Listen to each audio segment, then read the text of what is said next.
amis, MIGMATIS golf de nouveau. Sorry, what? Wrong language? Yeah, okay, alright. Start again. How you doing, tubers? So, the subject of today's tips and tricks video is the power of reflection. Now I'm about to get all mentalist on you, so I think I'll stick my thinking cap on. Voila. And here we go. So, what do I mean by the power of reflection? Very simply, if I was to ask you why you don't think you're getting any better at golf, you'd probably say, I'm not getting enough practice in, I'm not playing enough, I have too many bad habits that are ingrained, la-da-dee, la-da-da. How many of you would say, I don't think about my golf swing enough? Probably none of you, right? Why? Because thinking is difficult, man. It's the hardest thing we do. Physical exercise, sure, it's tough. But the hardest thing you can do is to really, really concentrate mentally. Think about something. That's difficult. We as humans hate doing it. We try and avoid it. So, these days, nobody thinks about stuff enough. I mean, you know, hundreds, thousands of years ago, people achieved incredible things. In fact, they achieved things that modern day people don't believe were possible. They dispute it. They think aliens did it or something.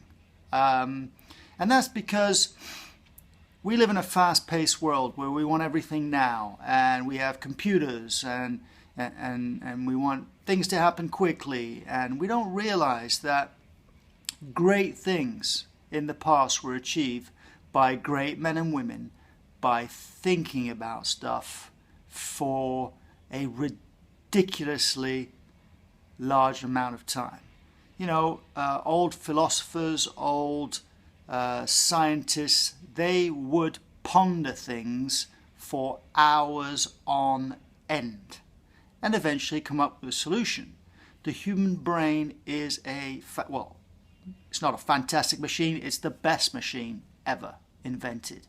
And its power is infinite. It's untapped. It's barely been touched. And we don't really ever make really good use of this in the golf swing. We're all lazy. You know, we like hitting balls. We hit a good one. We love the feeling of that. We love making birdies. But what we hate doing is we hate sitting down, thinking about what we've done or what we're about to do, how to best get there, and in order to improve. Just, you know, don't take my word for it.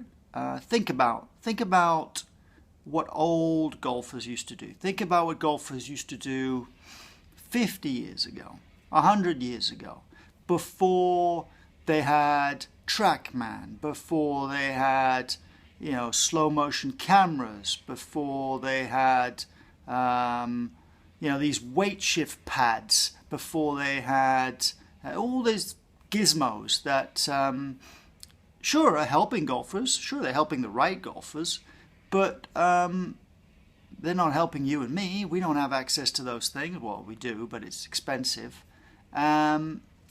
And we don't spend enough time thinking about our golf swing. The old pros did. The new pros, if I'm perfectly honest, probably don't spend enough time thinking about their golf swing because they can find the answer out like that from a camera or from a computer. And you might say, well, what's the difference? They got the answer, you know, they got it quicker, they can move on.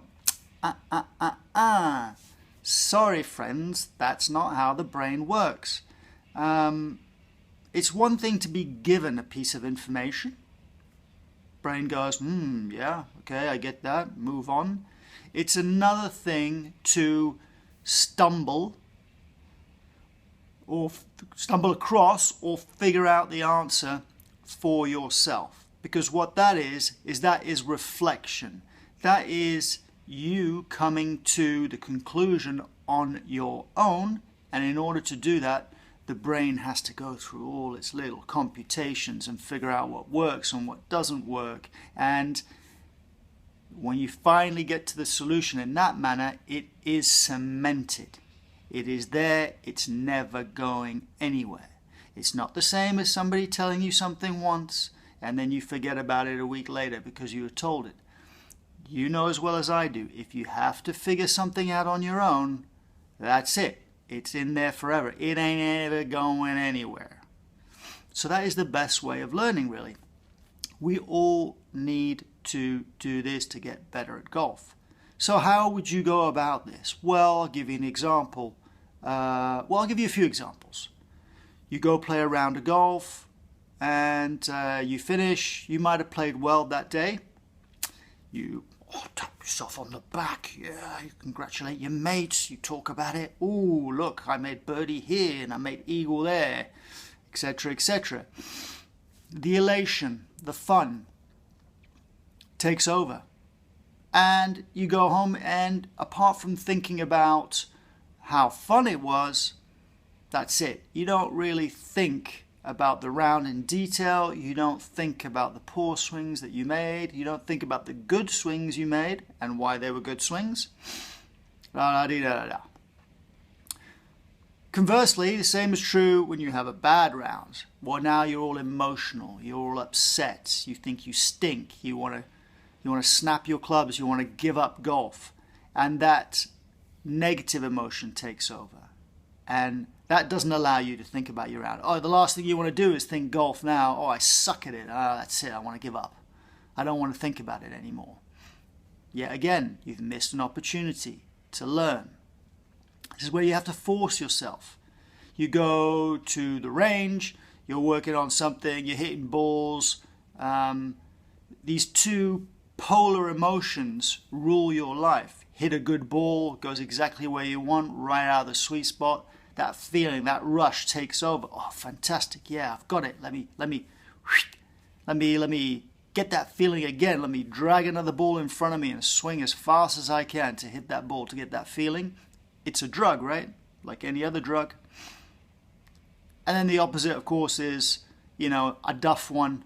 I want to drag another ball to correct that immediately. Let me get another ball in here. I can't finish. I can't finish on that swing. That's horrible. So we are ruled by these two, polar emotions that prevent us from actually doing some detailed thinking about our swing, our technique, our practice routine, etc., etc.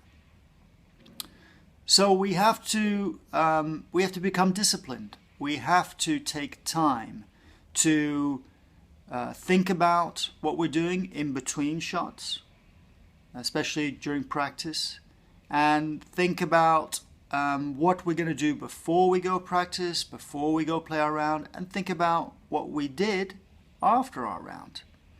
Sit down, take some time, think about it. Maybe catalog it, maybe write it down. What went well, what didn't go well, why do you think so? Have a detailed, structured plan to get better. A mental plan to get better. That's the only way you're going to improve.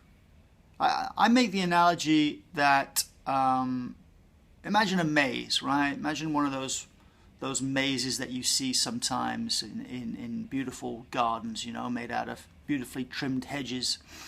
And what we all do is we run full bore at the entrance of the maze, hoping that when we get in the maze, we're going to make a left turn here, right turn there, left turn there, right turn there, and end up coming out the other side. And it doesn't happen, right? Oh, dead end, go back, start again, run full bore again towards the entrance, bing, bang, bung, bung, bung, fail again. What we don't do is we don't walk towards the entrance thinking, okay, I am going to start by making 2 lefts, then a right.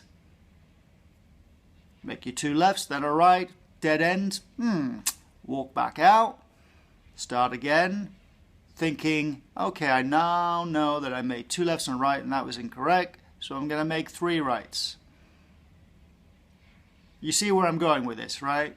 It's like I'm thinking about what went wrong.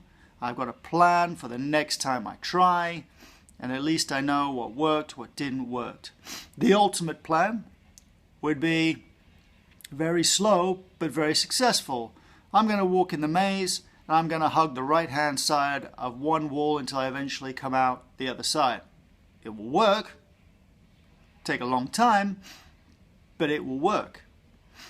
And you'll do it once and you'll come out the other side, and the way to get there will be in your head. That's for sure. So why don't we do that? I'll repeat it. We are lazy. Okay? We're lazy. We don't want to do the work. So if your goal really is to get better, if your goal is to improve and enjoy golf more because of that improvement, then you are going to have to get over this hump. You're going to have to force yourself to do some thinking, some serious reflection on your golf swing. It's the only way, my friends. You have to do it. Just come to think of it, well, I don't know where I heard this, or I can't remember. It might have been on the Golf Channel or in a magazine or a book, I can't remember. But somebody was talking about how Tiger Woods practiced, at least in his prime, how he practiced. And what they were talking about was they never saw Tiger Woods hit 2 golf shots on the practice range in a row, in quick succession. He would always hit a shot and pick a tee up and clean out the grooves on the face of his club. And why was he doing that? Well, the suggestion was that he always wanted a consistent ball flight. He didn't want to leave anything to chance. So he was cleaning the dirt out so that the next time he hit that ball, there was absolutely no crud in those grooves whatsoever. And he would get a true ball flight, or the ball would do what it was supposed to do or not supposed to do, and he would be able to tell that it was down to a particular part of his swing and not a tiny bit of like crapola in one of his grooves.